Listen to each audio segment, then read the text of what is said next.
to just kind of put the continent in context, we often, I don't think, realize how large sub-Saharan Africa is, especially because, as we talked about in the beginning of the quarter, some of the ways that people have drawn the world map have often really minimized the size of the African continent. This map shows the continent in relation to some other places we may be more familiar with in terms of size. You can see within the outline of sub-Saharan Africa, we fit the United States, China, almost 1.5 times, India, Eastern Europe, and various countries in Europe. So really, we're talking about a vast area of land, and that's important to keep in mind. Another thing that's important to keep in mind is the notion of Africa being a continent that's full of many different countries. So there's much political diversity in this as a region.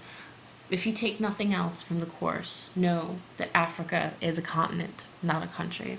As it says here, there's 42. I believe there's 43 because now we have South Sudan as a new country in this part of the world. But, almost 50 different countries make up this area. So do keep that in mind. And I'm sure you will as you're taking your map quiz and trying to learn all of these countries. This is a map that we saw in the beginning of the quarter. It's that cartogram that shows GDP of different countries. And so the size of the country is related to the size that you see on the map. So you see the United States, Western Europe, and Japan as being huge, and Africa basically disappears. It's this small line running off the bottom of Europe. So to put some numbers behind this, the GDP of the whole continent was about 300 billion in 2002. If you compare that to Belgium, Belgium was about 245 billion, and it's a much smaller country. It only has 10 million people, where in Africa you have 300 million people. So really great disparity there, and we talked about that earlier in the quarter. I want to switch gears now and talk some about colonialism in Africa. I want to start by saying that Africa had complex societies that existed before European contact. People have often learned a lot, especially in the American context, about European history, but we don't really learn a lot about African history. The continent, was full of people, many vibrant city-states, many great empires. We often hear about the Nile Valley, empires there with the pyramids, but there are also the Great Zimbabwe, the Empire of Mali, and your book talks about some of these places. There is tremendous networks of trade, agriculture, and mineral wealth that were flowing within this part of the world, and then influence from Roman empires and from Islam as well. So a lot of this history really is yet to be discovered because a lot of it was kind of discarded with colonial influence. So there's much left to learn, and I encourage you to explore some of these things on your own. Here's an image that shows some of those early kingdoms that existed. You have in Western Africa, Ghana, Mali as major areas, Ethiopia, Nubia, places like that, and then various later states that you see through Central and Southern Africa. So again, just keep that diversity in mind and the presence of these great city-states and extensive trading networks throughout the continent. The colonial period really started in the 1500s, where the Portuguese and eventually the rest of Europe were looking for water routes to Asia. They had, the Silk Road and were interested in trading silk and spices over that long distance, but it would be much cheaper and more efficient, they thought, to try to find a water route.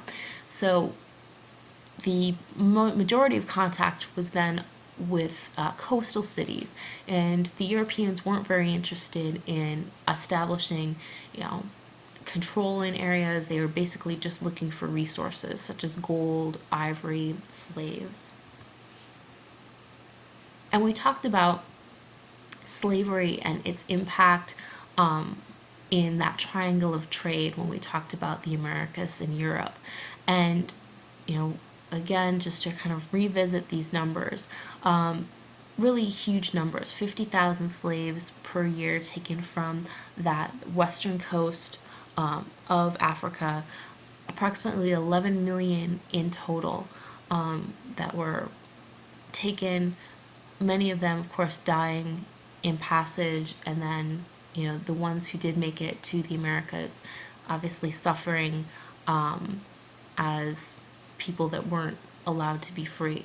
So you have that sort of feeding the industrialization and plantation style agriculture in the Americas, and you also have a weakening of the population left in Africa, because mostly the strong young men were the ones who were taken.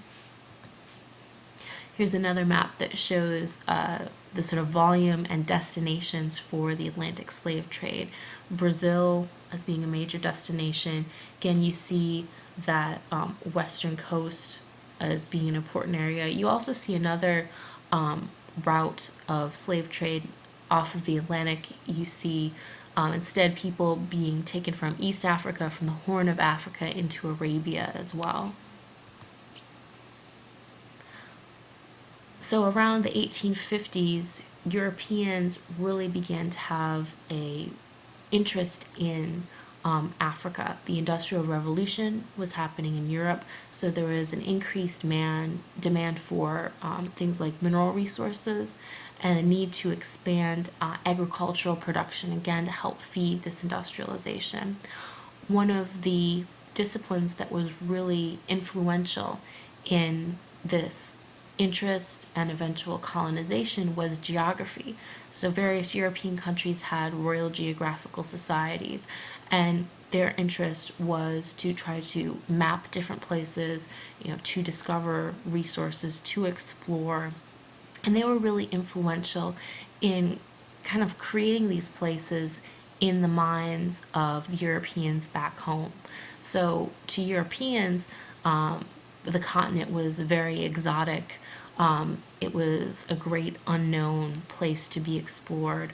And you see that in some of the imagery that was very popular in the sort of media there and really devoured by folks in Europe. So you can see, for example, some of the images here that sort of contrast those European explorers with the natives in Africa.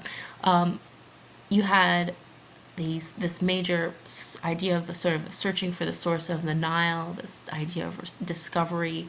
You have folks in private companies looking for resources, and then you have missionaries who are interested in trying to convert people to Christianity.